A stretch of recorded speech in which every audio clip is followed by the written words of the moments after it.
You know, it's been over 3 years since I took the plunge with the 3DR Solo and over 2 years since they pulled the plug on it.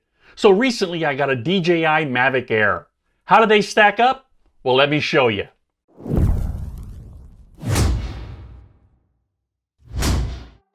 Hi, Peter here with The Basic Pilot. I got my 3DR Solo in June of 2015. They hadn't made a gimbal yet, so I had to wait 4 more months for that. I love flying my Solo, and I still do. But once 3DR shut the doors, I wanted to see what would happen. What happened was the Solo turned into a DIY project. I didn't really want to go that route, so I stuck with the stock Solo. I sat by as many drone manufacturers came out with new technology, some of which looked like it was poached directly from the aging Solo. So when the DJI Air was announced, I thought it was a good time to take a look. In this video, I'm going to compare both drones in their stock configurations. Let's talk about portability. You got your Mavic Air? No, not really. This is just for the drone. That's my normal case. Both cases I'm going to show you, one for the Solo and one for the Air, they both are going to hold enough batteries for 1 hour of flying, plus chargers and blades and everything else. So this is the Mavic Air. It is light. And this is for the Solo. Now this is going to hold 6 batteries and not all the chargers, basically 2 chargers. Mavic Air got this one, hands down. How about actual captured footage? The Mavic Air's camera and gimbal combination makes for some really great footage without additional software stabilization required. 3DR Solo and the GoPro gimbal combination work fairly well once you take the time to balance your props and hubs, reroute your HDMI cable, put in your sorbethane strips, and apply moon gel. Yep, that's what I had to do. Even then, you may need to use the Mercalli software to fix the micro vibrations. That's a great piece of software, by the way. I'm going to give the advantage to Mavic Air.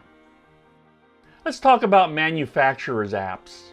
3DR's apps haven't been upgraded in at least a year or more, and seeing how that department is gone, there never will be another update, so get that through your head. But there is hope, and I'll get to that shortly.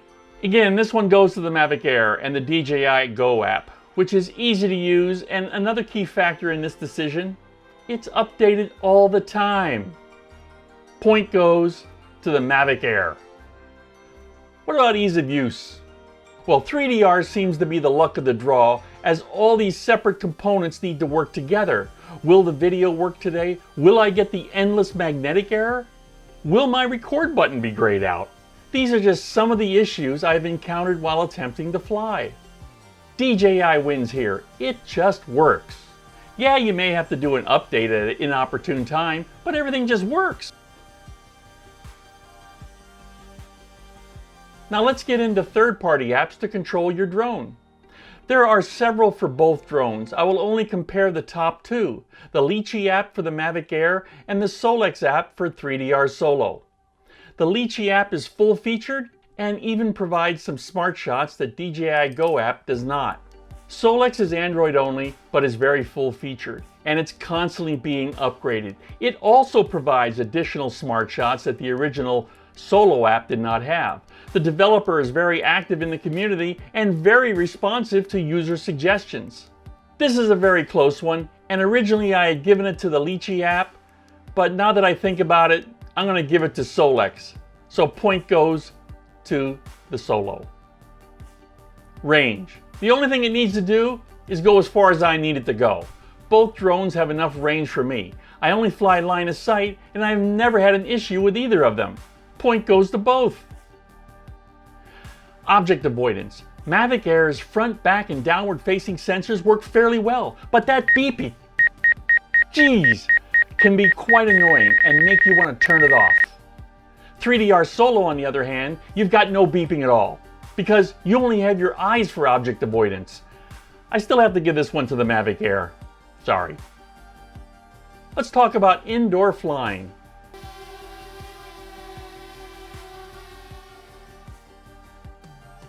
As you can see, the Mavic Air flies great inside due to its downward facing cameras. Don't even try this with a Solo. Point goes to the Mavic Air. Moving on to SMARTSHOTS. Well, 3DR invented the SMARTSHOTS, and then they stopped inventing. But what they had was really good. I have yet to see anyone replicate Solo's zipline with free look yet. The SMARTSHOTS on the Mavic Air, they're quite impressive, and their orbit shot is much easier to set up than the Solos. However, once set up, all it can do is orbit. You can't modify the shot once it's running, like you can with the Solo. These are only two examples, but I give this one to the Solo for now. Gimbal moves.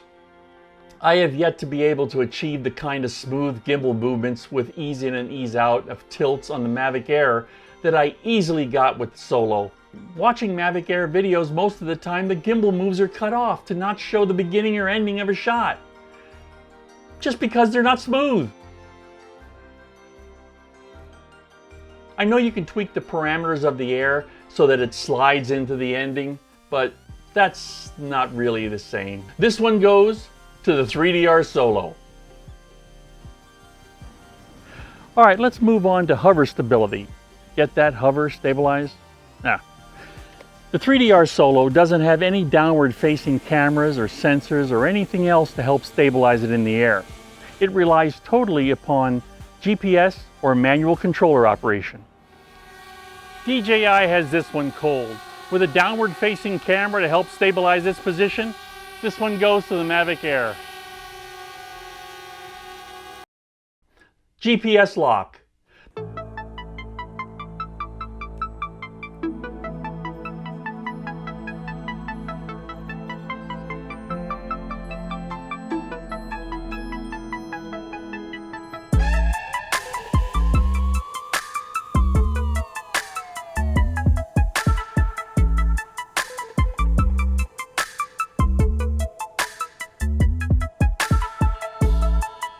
The Mavic Air gets GPS lock in less than 30 seconds.